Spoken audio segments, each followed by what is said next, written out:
Assalamualaikum warahmatullahi wabarakatuh. Mengenalkan diri, nama Farhan Octavian Hidayat, kelas biologi 4B, NPT 1120058. Izin untuk membuat video tugas esai UAS metodologi tropis. Eh, untuk yang soal yang pertama, jelaskan cara identifikasi ketinggian boundary layer dengan analisis profil vertikal suhu udara, suhu potensial angin dan kelembapan. Gunakan satu kasus bisa dengan model numerik ECMWF atau contoh kasus dari jurnal. Nah, sebelumnya apa sih itu ABL atau PBL ini? Planetary Boundary Layer atau PBL atau bisa disebut ABL adalah lapisan batas planet atau lapisan atmosfer yang paling dekat dengan permukaan bumi dan dipengaruhi langsung oleh interaksi dengan permukaan melalui proses-proses seperti turbulensi, konveksi, dan gesekan. PBL ini memainkan peran penting dalam mengatur transfer energi, momentum, massa antara permukaan bumi dan atmosfer atas. Nah, gambar di samping adalah sketsa profil vertikal suhu yang berkaitan dengan PBL, yang mana T melambangkan suhu, lalu ada kelembapan spesifik, kecepatan angin, suhu potensial, lalu lambang V, lalu yang hari dan malam hari, yang mana FA artinya free atmosphere, EZ artinya entrainment zone, ML atau mixed layer, SL atau surface layer, CI atau capping inversion, RL atau residual layer, SBL atau stable boundary layer, ZI ketinggian capping inversion, dan VG angin geostrophic. Yang mana grafik tersebut menunjukkan sifat-sifat PBL pada waktu yang berbeda, yaitu pada siang hari maupun malam hari. Dapat dilihat pada siang hari, SL atau surface layer terletak di dekat permukaan, di mana terdapat gradien suhu yang kuat akibat pemanasan permukaan oleh radiasi matahari. Lalu untuk suhu dan suhu potensial meningkat dengan ketinggian dalam lapisan ini. Lalu ada ML atau mixed layer terletak di lapisan permukaan ditandai oleh percampuran turbulen yang kuat. Lalu yang terakhir adalah suhu relatif, yang mana suhu ini bersifat konstan dan sedikit menurun, sementara suhu potensial meningkat secara perlahan. Kelembapan spesifik cenderung seragam karena percampuran yang baik. Lalu ada EZ atau entrainment zone, terletak di puncak mixed layer, di mana udara dari lapisan atas mulai tercampur dengan mixed layer, di mana ditandai dengan peningkatan suhu potensial dan penurunan kelembapan spesifik.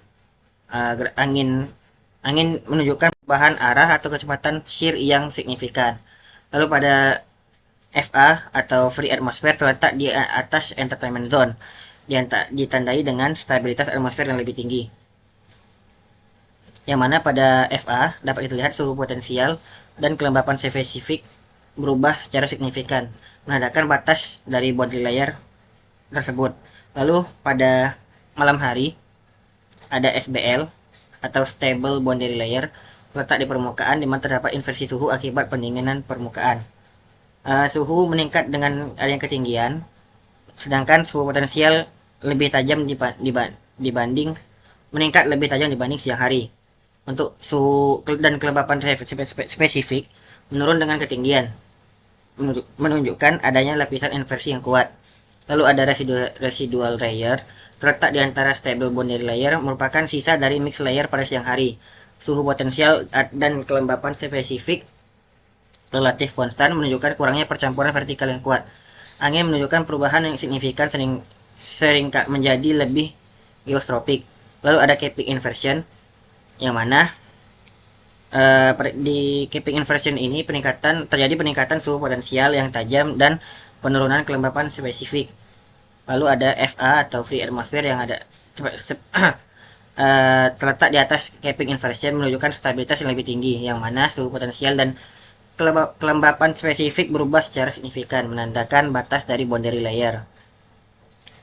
Nah, untuk studi kasusnya saya mengambil dari jurnal yang berjudul Karakteristik Ketinggian Atmospheric Boundary Layer Indonesia Timur dengan Data Radisonde yang dikemukakan oleh orang SMKG, yang mana salah satu contoh kasusnya adalah gambar yang menjelaskan tentang ABL pada siang ataupun pada malam hari. Di sini dilambangkan dengan jam 00 UTC dan 12 UTC. Nah, berdasarkan profil vertikal tiap unsur yang ada di atas, terlihat bahwa karakteristik ABL yang mana di gambar ini diambil pada Ambon. Pada jam 00 UTC dan jam 12 UTC memiliki perbedaan.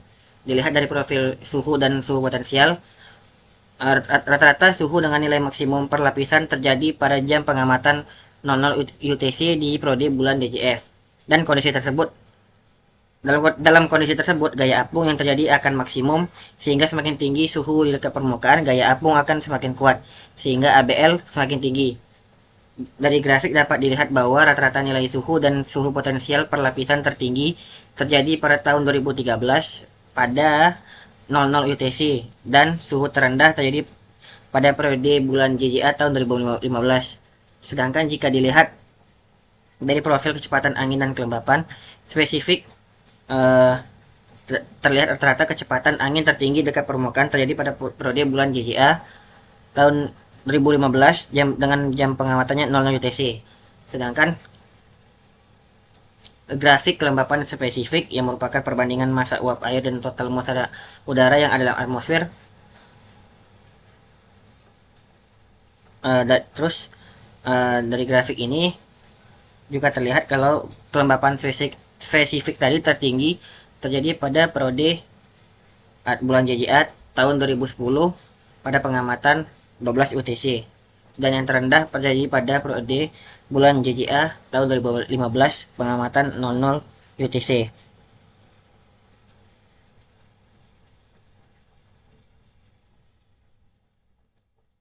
Selanjutnya untuk nomor 2, jelaskan cara interpretasi gambar untuk monitoring tropical wave tersebut dengan memperhatikan nilai dan parameter. Gambar di samping adalah diagram spektral yang digunakan untuk memantau gelombang tropis atau tropical wave, yang mana ini didasarkan dari frekuensi CPD dan zonal wave number atau EW, yang mana frekuensi CPD semakin ke atas, itu menunjukkan beberapa kali gelombang tersebut terjadi dalam sehari. Semakin tinggi nilainya, semakin sering gelombang tersebut terjadi. Bilangan zonal E atau zonal wave number menunjukkan jumlah gelombang di sepanjang ekuator. Semakin ke kiri atau semakin negatif menunjukkan gelombang bergerak ke arah barat, sementara bilangan positif atau semakin ke kanan dia bergerak menuju daerah timur. Lalu pada gambar tersebut dapat dilihat MRG atau TD atau Mixed Rossby Gravity Tropical Depression ditandai dengan kotak ungu di bagian kiri atas gambar. Gelombang ini memiliki frekuensi tinggi dan bilangan gelombang negatif. Lalu ada IR atau Equatorial Rossby ditandai dengan kotak merah di bagian kiri bawah gambar. Gelombang ini memiliki frekuensi rendah dan bilangan gelombang negatif. Lalu ada Kelvin ditandai dengan kotak biru di bagian kanan tengah gambar. Gelombang ini memiliki bagian gelombang positif dan frekuensi yang sedang. Lalu ada MGO atau Madden-Julian Oscillation ditandai dengan kotak hitam di bagian kanan bawah gambar. Gelombang ini memiliki bilangan gelombang positif yang rendah dan frekuensi sangat rendah. Lalu ada pada gambar ini dapat dilihat periode harinya. Misalnya garis-garis yang putih-putih itu menunjukkan periode hari. Ini membantu mengkonversi CPD tadi ke periode dalam hari. Misalnya 0,05 CPD itu adalah satu siklus dalam 20 hari. Nah, dari tadi adalah bagian-bagian dari gambar. Nah, di gambar tersebut menunjukkan kalau gelombang Kelvin menunjukkan aktivitas yang signifikan dengan spektrum daya tinggi.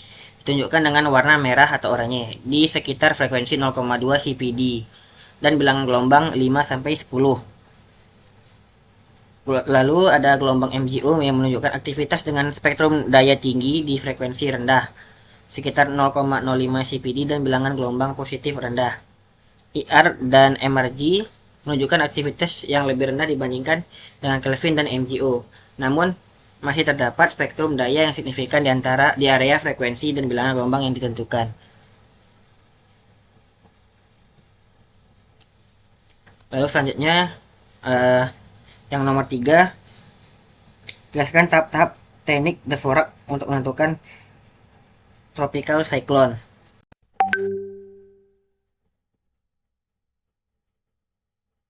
Nah,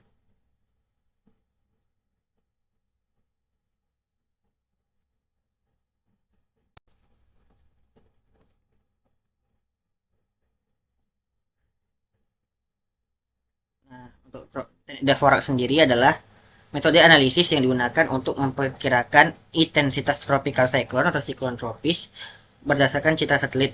Teknik ini dikembangkan oleh Vernon Dvorak per tahun 1970-an dan menjadi metode standar dalam meteorologi tropis.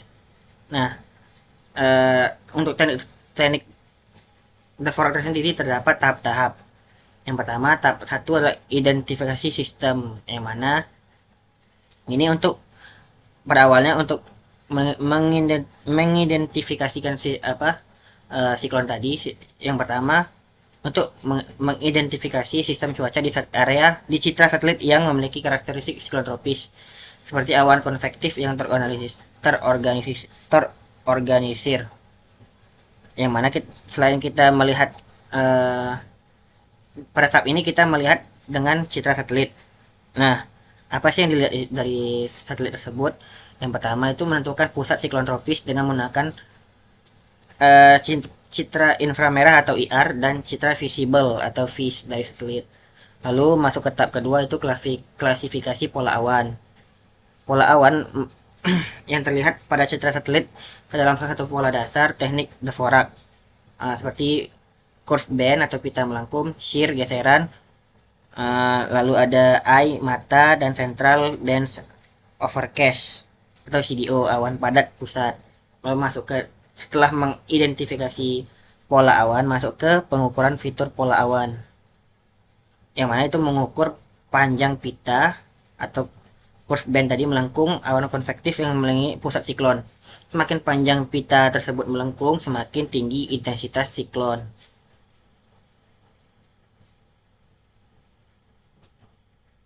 Lalu kita juga mengukur shearnya dengan pemisahan antara pusat sirkulasi dan massa awan konvektif utama. Lalu juga mengukur diameter dari CDO dan kerapatan awan konvektif di sekitar pusat siklon. Lalu mengukur diameter atau kejelasan mata siklon. Mata yang lebih kuat atau eye yang lebih kuat, jelas dan simetris biasanya menunjukkan siklon yang lebih kuat. Lalu tahap berikutnya ada penentuan T-number. Penentuan T-number ini berdasarkan pola awan dan pengukurannya, atau pengukuran T-number atau CI, current intensity number, yang merupakan skala numerik menggambarkan intensitas siklon tropis.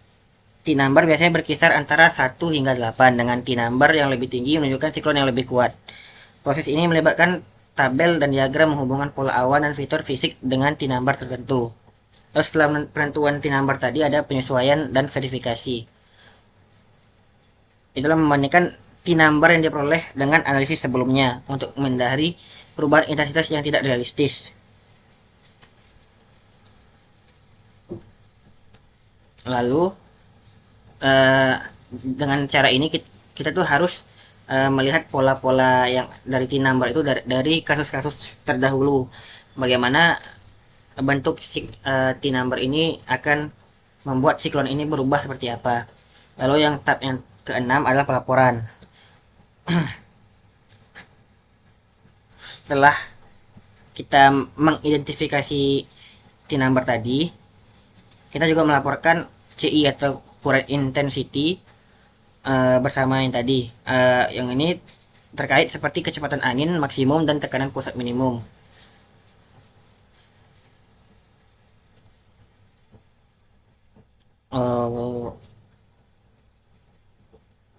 Jadi kesimpulannya adalah teknik D4 adalah metode yang sangat efektif untuk memperkirakan intensitas siklon tropis berdasarkan analisis visual citra satelit. Tahapan-tahapannya melibatkan identifikasi sistem, klasifikasi pola awan, pengukuran fitur pola awan, penentuan T-number, dan untuk memverifikasi pola-pola tersebut, lalu pelaporan.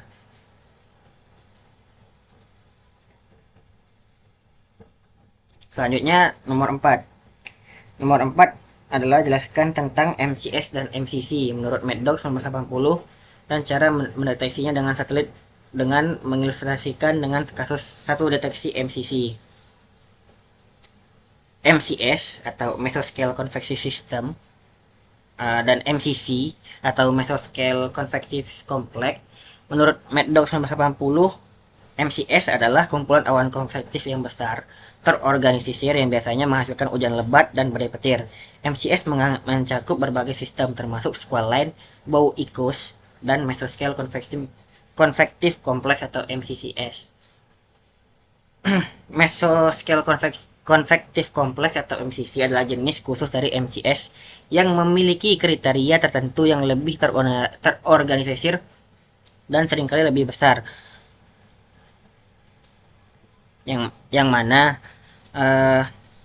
untuk MCC ini sistem awan berbentuk bulat atau elips dengan ukuran awan konvektif dingin, yang mana memiliki kriteria area dengan suhu awan kurang dari atau sama dengan minus 32 derajat harus memiliki diameter minimum 1.000 km persegi selama setidaknya 6 jam.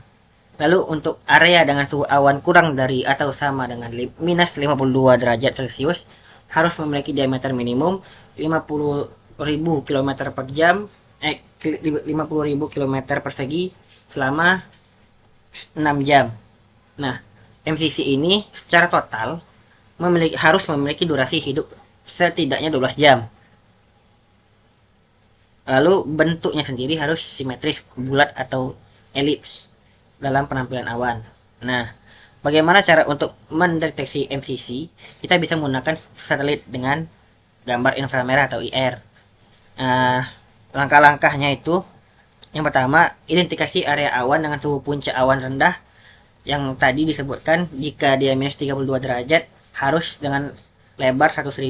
Kalau misalnya dia minus 52 derajat harus 50.000 km persegi, yang mana suhu puncak tersebut harus bertahan paling enggak tuh 6 jam.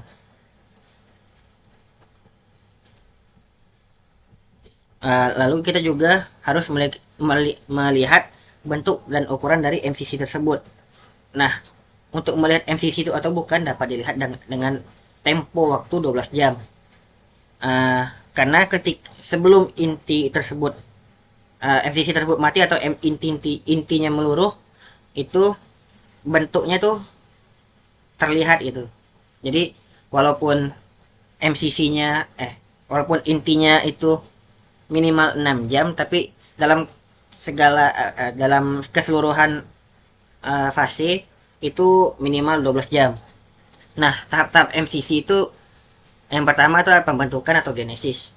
Per tahap ini badai petir atau awan-awan petir mulai terbentuk di daerah yang mendukung konveksi, seperti gerakan udara naik di troposfer bawah. Lalu yang kedua ada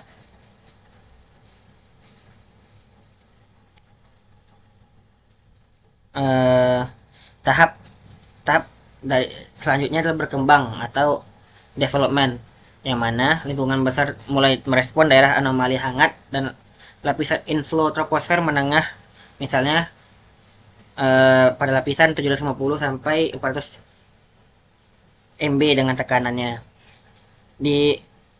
Lalu ada tahap yang berikutnya adalah tahap mature atau tahap matang. Selama tahap ini awan konvektif atau elemen konvektif yang insan terus terbentuk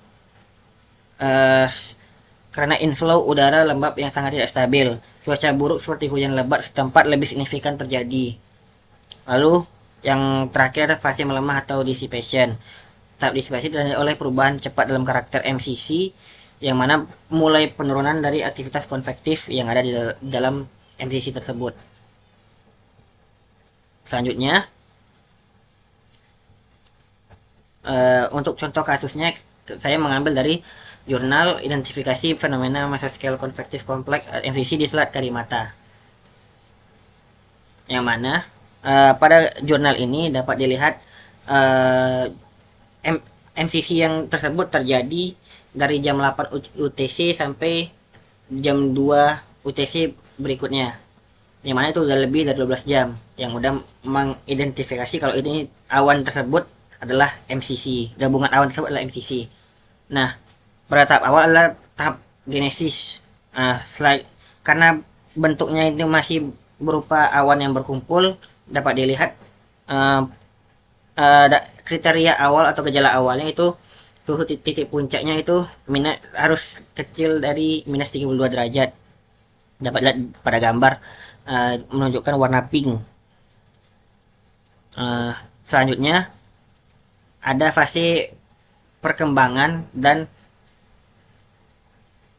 fase matang, yang mana pada fase ini udah mulai terbentuk ukurannya itu udah mulai kelihatan kalau ini adalah MCC. Dapat dilihat bentuknya udah mulai terstruktur pada jam 9 UTC sampai jam 16 UTC.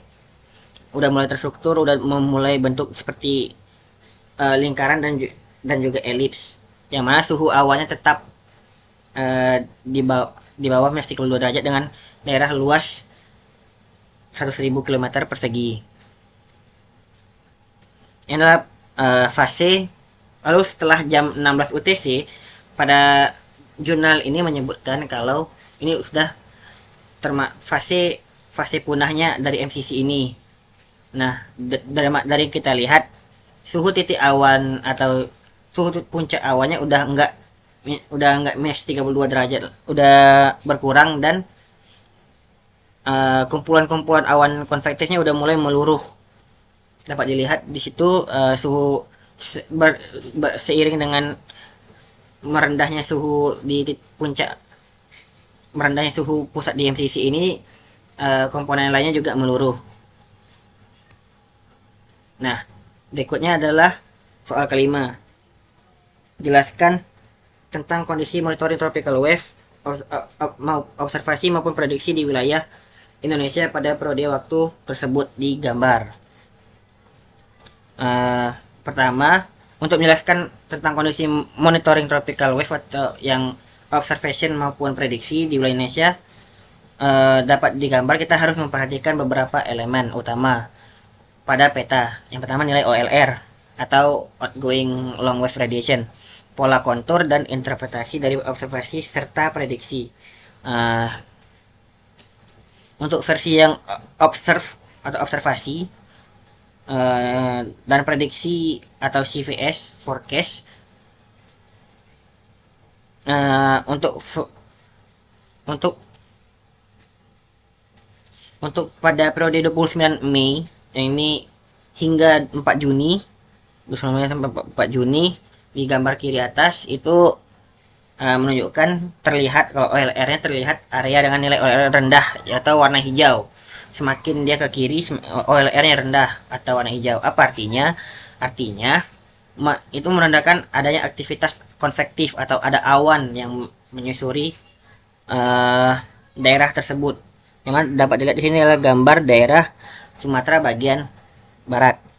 Sumatera bagian barat, Indonesia bagian barat. Termasuk Jawa dan dan negara di atasnya. Lalu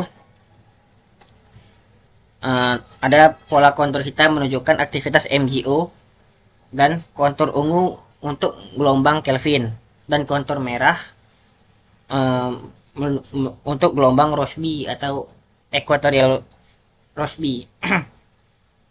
Jadi dapat dilihat pada tanggal tersebut MGO itu udah mulai ada di setengah Indonesia, udah masuk MGO tersebut.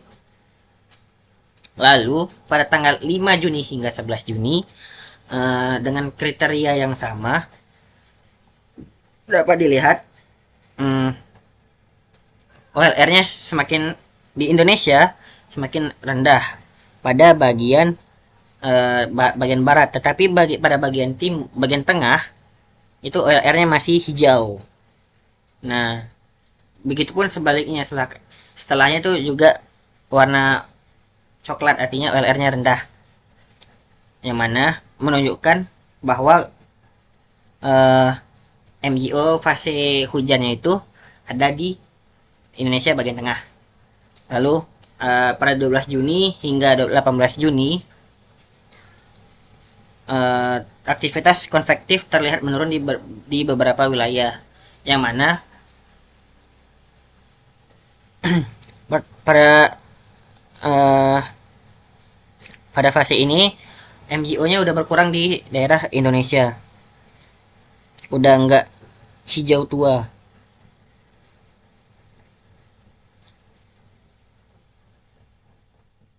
Lalu pada 19 Juni sampai 25 Juni MGO itu ada lagi, maksudnya terlihat lebih kuat dengan warna yang hijau lebih pekat.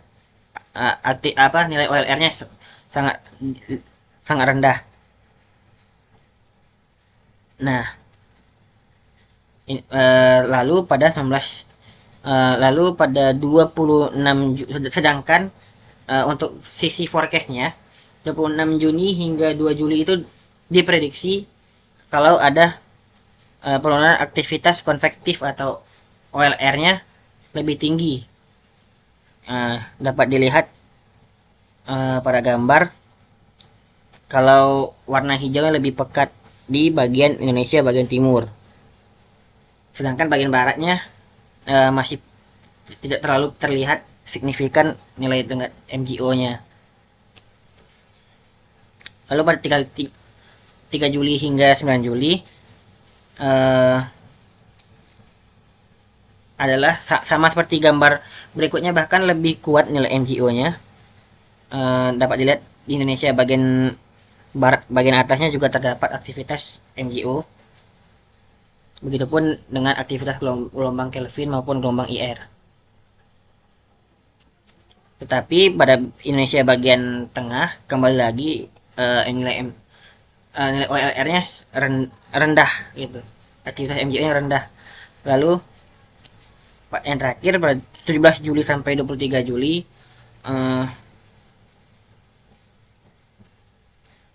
menunjukkan kalau aktivitas konvektif gelombang tropis di Indonesia dalam selama periode ini itu